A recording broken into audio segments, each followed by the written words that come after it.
সকল ওলামারা যেগুলোকে স্বীকৃতি দেন এই রকম তফসিরগুলো কিনবেন।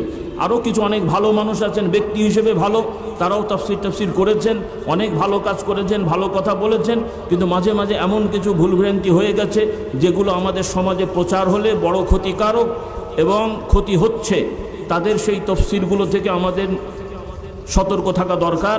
ওলামাদের অনুরোধ করব, আপনারা কোরআনকে মানবেন নাকি ব্যক্তি মানবেন?